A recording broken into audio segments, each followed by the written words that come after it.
Salve, salve família vascaína. Eu me chamo Cláudio, seja bem-vindo ao nosso canal Vasco Mania, onde você fica sempre bem informado sobre tudo o que acontece no Vasco. Então, se você é vascaíno, se inscreva no canal, ative o sininho, porque ativando o sininho você vai estar sempre bem informado de tudo o que acontece no Vasco. E hoje foi feito, pessoal, o sorteio, né, dos jogos da Copa do Brasil.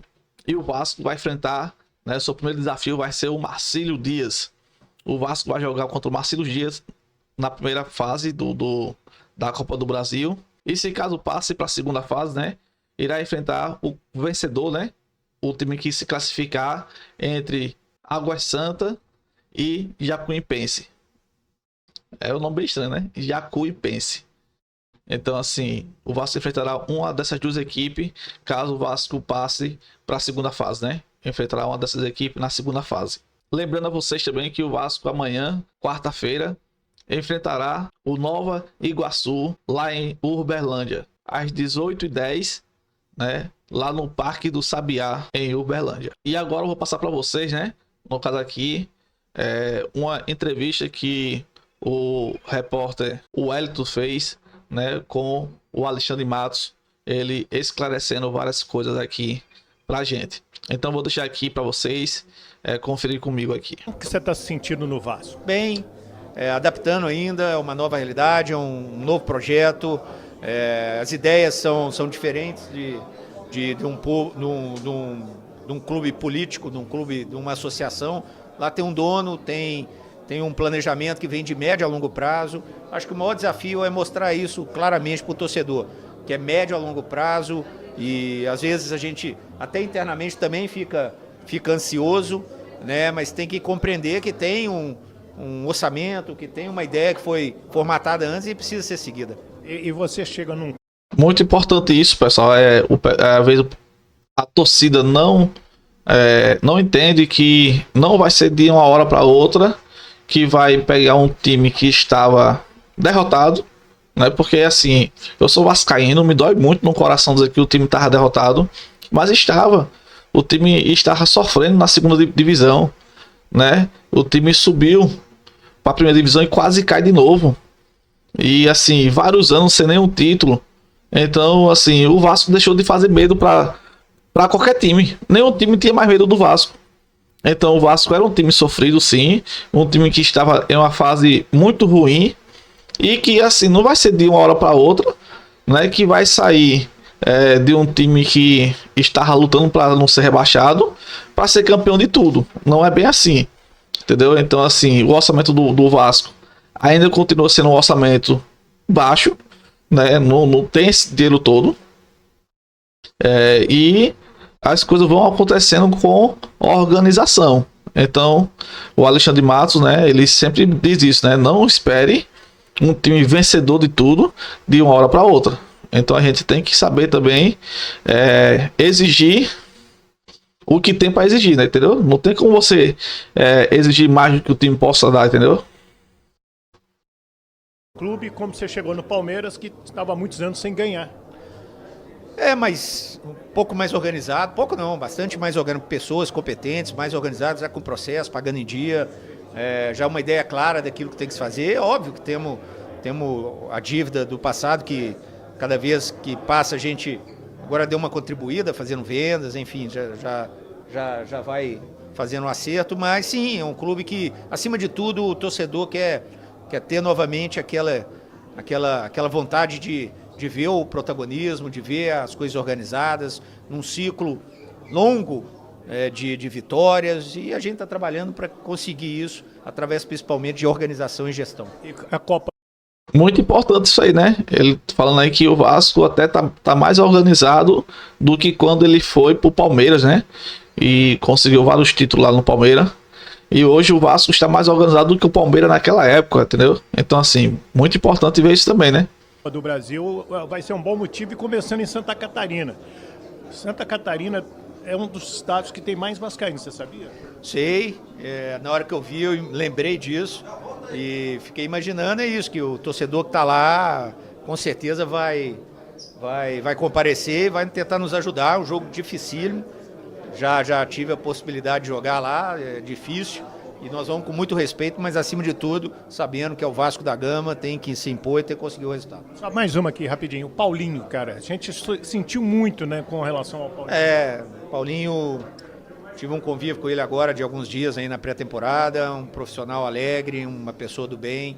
Vamos dar apoio para ele, vamos tentar recuperar ele o mais rápido possível. É uma perda técnica, mas acima de tudo, uma perda do homem, de um profissional que a gente gosta muito. Mas abre uma lacuna de contratação. Legal ver isso, né? Ver o Alexandre Matos, né? Falando do Paulinho dessa forma, né? Que é um grande profissional, né? O Paulinho. E também é um ser humano, né, cara? Ele tá sofrendo aí com o joelho machucado. E assim, passa muito pelo psicológico do jogador, né? Tipo, pô, era o ano dele, cara. Eu esperava muito dele esse ano, do Paulinho. É um dos heróis do Vasco do ano passado. É um dos caras que chegou e ajudou muito o Vasco a não ser rebaixado, né? Então, assim, até muito importante essa fala do Alexandre Matos aí, pra gente dar uma força pro Paulinho, né? Vocês que não seguem ele no Instagram, sigam o Paulinho e vão dar apoio a ele também. Dado o tempo que ele vai ter que ficar afastado? Vamos avaliar, né? Porque a gente sabe que nesse momento aqueles jogadores já estão alocados em grandes clubes, é difícil agora imaginar algum jogador, mas a gente está sempre atento dentro daquilo que a gente tem de organização, de planejamento, de orçamento. O Vasco está sempre atento a buscar alguma reposição, seja ela qual for. Temos algumas dentro do elenco, temos jogadores chegando, enfim, acho que sempre que possível nós vamos conseguir, através do nosso projeto, através do nosso grupo, né, as autorizações para fazer as coisas andarem. Alexandre, acho que a gente ainda não te ouviu falar sobre isso. Eu queria te ouvir sobre Cuéllar, porque primeiro a gente entendeu que era algo que era muito próximo do que o Vasco queria, um grande nome para essa posição. Depois parece que ficou um pouco mais afastado. O que ainda tem de possibilidade que o torcedor pode ter expectativa? Eu acho que a gente tem que valorizar, acima de tudo, quem está aqui, né? As possibilidades que aconteceram ou não, outras também que a gente tentou e não foram possíveis, por diversos fatores, né? Como é assim, com todas as equipes, né? Seja valor, seja liberação de clube, enfim. Acho que a gente está sempre tentando fazer o melhor, mas acima de tudo valorizar quem está aqui, valorizar os nossos jogadores profissionais. Muito importante isso, cara, muito importante, né? Dar valor quem tá aqui, né? A gente, né, o Vasco tenta trazer pessoas profissionais, mas os profissionais que não vêm, beleza, não deu certo, mas vamos também dar valor ao Verratti que está aqui, né? Inclusive o Vasco já renovou o contrato com o Verratti, né, até 2026, com a possibilidade de ir até 2027. Se ele cumprir 60% dos jogos do Vasco até 2026, aí tem mais um ano de contrato para 2027. E assim, já está fechado já. O Esforza já está fechado também, né? Já vai vir também pro Vasco depois que terminar o pré-olímpico, né? E também, no caso, vai vir o Galdames também pro Vasco. Então, assim, o Vasco está se reforçando, né? Não é nenhum nome assim de tanto peso, porque o Vasco não tem orçamento de trazer jogador da primeira categoria, assim, né? Da primeira prateleira, né? Que diz, do futebol europeu. Mas, assim, o que tá no orçamento tá trazendo. Isso também é importante também ver que o Vasco tá se movimentando, né? E vai chegar mais reforços, não vai parar desses aí não. Mais que a gente confia, acredita que tem um elenco competitivo, que sempre que possível precisa se ajustar, que é natural, mas acima de tudo com um desejo enorme de fazer o Vasco conseguir vitórias e conseguir títulos para o torcedor, que é isso que todos lá querem.